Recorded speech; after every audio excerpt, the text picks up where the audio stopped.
সুষ্ঠু হয়েছে নির্বাচন, ভোট দিয়েছে প্রশাসন, তাকিয়েছিল জনগণ। কিন্তু আমার দুর্ভাগ্য, আমি এমন একটি সংসদে প্রতিনিধিত্ব করছি যে সংসদটি জনগণের ভোটে নির্বাচিত নয়। এই সংসদের একটা সংসদ সদস্য জনগণের প্রত্যক্ষ ভোটে নির্বাচিত না। এই সংসদটা যদি আর সামনে একদিনও না আগায় তাহলে আমি সবচেয়ে বেশি খুশি হব।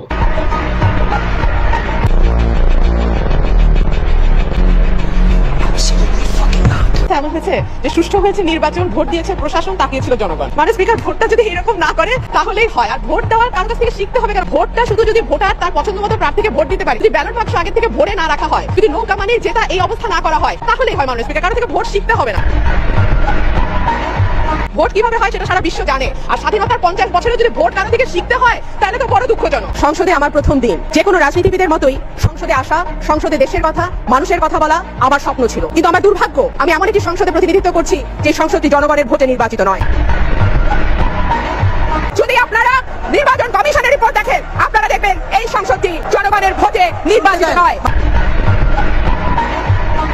আমি খুশি হব যদি এই সংসদের মেয়াদ আর একদিনও না বাড়ে। মাননীয় স্পিকার, আমি এমন একটি সংসদে দাঁড়িয়ে আছি যে সংসদে 3 বারের সাবেক প্রধানমন্ত্রী, আবশ্যিক নেত্রী, গণতন্ত্রের জন্য যিনি বারবার কারাবরণ করেছেন সেই বেগম খালেদা জিয়া এই সংসদে নাই। তাকে পরিকল্পিতভাবে একটা উদ্দেশ্য প্রণোদিত মিথ্যা মামলায় তাকে আজকে কারাগারে 16 মাসের অধিক সময় তাকে আটকে রাখা হয়েছে। আমাদের শীর্ষ থেকে শুরু করে তৃণমূল পর্যন্ত এক একজনের নামে শত শত মামলা।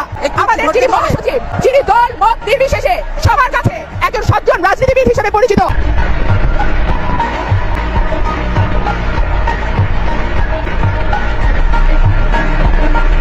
ব্যারিস্টার রুমিন ফারহানা যেদিন সংসদে দাঁড়িয়ে বক্তব্য দিচ্ছিলেন যে এই সংসদের একটা সংসদ সদস্য জনগণের প্রত্যক্ষ ভোটে নির্বাচিত না, তিনি এও বলেছিলেন যে এই সংসদটা যদি আর সামনে একদিনও না আগায় তাহলে আমি সবচেয়ে বেশি খুশি হব। তখন ওই সংসদে আওয়ামী লীগের বড় বড় নেতারা উপস্থিত ছিল, শেখ হাসিনার মতো স্বৈরাচারও উপস্থিত ছিল। তিনি কিন্তু ভয় পান নাই। তিনি যেদিন দৃঢ় কণ্ঠে আওয়ামী লীগের এত হেভিওয়েট নেতাদের সামনে দাঁড়াইয়া সাহস নিয়ে বক্তব্যগুলো দিচ্ছিলেন, তখন আজকের তথাকথিত মব জাস্টিসের ধারক বাহক, সংস্কারের ধারক বাহকরা ছাত্রলীগ আওয়ামী লীগের লুঙ্গির নিচে দাঁড়াইয়া তারপরে রাজনীতি করতেছিল। অনেকে তো নিজেদের পরিচয় গোপন রেখে তারপরে চুপা রাজনীতি করতেছিল। তো কথা হচ্ছে যে আজকে রুমিন ফারহানাকে শেখ মুজিবের মতো করে এডিট করা হয়েছে। তাকে এডিটের মাধ্যমে শেখ মুজিব বানাই দেওয়া হয়েছে। তার অপরাধ কি? তার অপরাধ হইতেছে তিনি ধানমন্ডি 32 ভাঙা নিয়ে কথা বলছেন। আমার কাছে মনে হয় তিনি ধানমন্ডি 32 ভাঙা নিয়ে কথা বলেন নাই, তিনি কথা বলছেন মব জাস্টিসের বিরুদ্ধে। সরকার যদি আইনের মাধ্যমে, নোটিশের মাধ্যমে যদি মনে করতো যে ধানমন্ডি 32 একটা অবৈধ স্থাপনা, সেটাকে ভেঙে দিতে হবে, সরকার যদি তার নিজের ক্ষমতা বলে সেই স্থাপনা ভেঙে দিত, তাইলে রুমিন ফারহানা কথা বলতো না। রুমিন ফারহানা কথা বলছে যখন মব জাস্টিসের মাধ্যমে মবতন্ত্র কায়েম জারি রেখে তারপরে সেইটা ভেঙে ফেলা হয়েছে, তখন তিনি উদ্বেগ প্রকাশ করছেন। তার উদ্বেগ প্রকাশ আপনার কাছে আজকে তিতা লাগতে পারে, আপনার কাছে মব জাস্টিস ভালো লাগতে পারে, আপনার মনের ভেতরে সুরসুরি এক ধরনের ভালো লাগা কাজ করতে পারে, কিন্তু যেই দিন আপনার ঘরে মব জাস্টিস এসে পড়বে সেই দিন আপনি বুঝতে পারবেন যে মবতন্ত্র কতটা খারাপ একটা জিনিস, কতটা ভয়ঙ্কর একটা জিনিস। আজকে যারা মবতন্ত্র জারি রাখছে তাদের কোনো বক্তব্য আপনার কাছে ভালো লাগলো না, আপনি প্রতিবাদ করলেন, বা আপনার কোনো অ্যাক্টিভিটি তাদের কাছে পছন্দ হয় নাই, দেখবেন যে মবতন্ত্র কি জিনিস।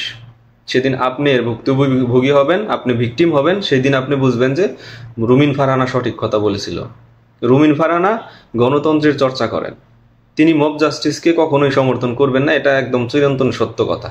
কোনো গণতান্ত্রিক চর্চা করা ব্যক্তি যারা আইনের শাসনের প্রতি শ্রদ্ধা রাখে তারা এই মব জাস্টিসকে কখনোই সমর্থন করবে না। আপনি করতেই পারেন, আপনার কাছে ভালো লাগতেই পারে, কিন্তু একটা জিনিস মনে রাখবেন, সেটা হইতেছে যে আজকে রুমিন ফারহানাকে আপনি মুখ বন্ধ করায় যদি দিতে পারেন, কালকে আপনার পক্ষে কথা বলার জন্য কেউ থাকবে না। আপনি নীরব একদম মব জাস্টিসের শিকার হবেন, আপনার জীবন দুর্বিষহ হয়ে যাবে। দেশে আইন আছে, আদালত আছে, বিচার ব্যবস্থা আছে, সবই আছে। সেগুলোকে শক্তিশালী করার জন্য আওয়াজ তুলেন। রুমিন ফারহানাদের হাত শক্তিশালী করেন যেন আইনের শাসন প্রতিষ্ঠা হয়। আপনারা সেই দিকে যাচ্ছেন না, আপনারা মনে করতেছেন যে কত সুন্দর ধরতেছে, মারতেছে, কত সুন্দর দেখা যাইতেছে। ভাই, আপনার যদি কোনো মন্তব্য তাদের পছন্দ না হয় না, আপনার ঘরেও এইরকমই মব জাস্টিস এসে পড়বে। যারা দখলের রাজনীতি করতে পছন্দ করে, যারা শুরু করতেছে দখলের রাজনীতি, তারা কি পরিমাণ দখল করবে, তাদের ক্ষমতা যদি মানে অনেক বড় হয়ে যায়, তাহলে বুঝতে পারবেন যে দখলের রাজনীতি কাকে বলে। শেখ হাসিনার সরকার বা আওয়ামী লীগ যেমন সারা বাংলাদেশকে দখল করে রাখছিল, জিম্মি করে রাখছিল, নতুন দল যারা তৈরি করছে তাদের বক্তব্য মানে সেই রকমের শোনা যায়।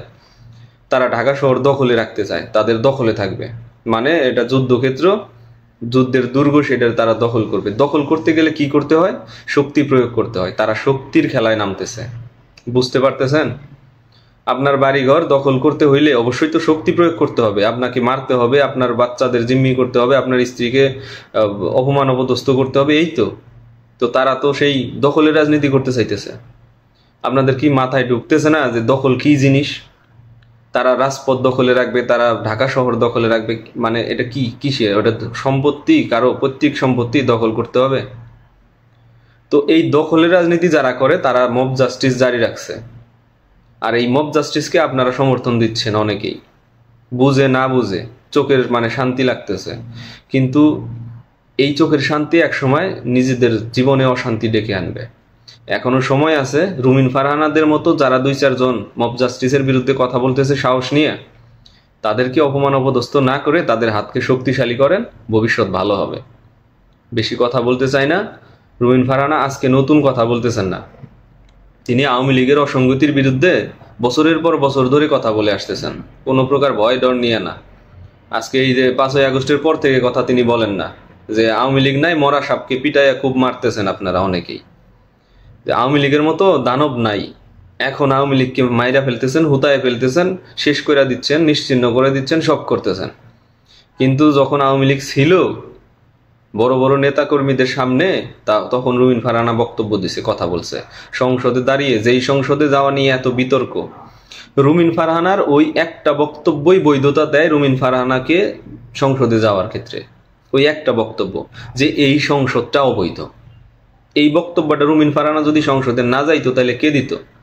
সেখানে তো মমতাজের গান হইতেছিল, তাই না?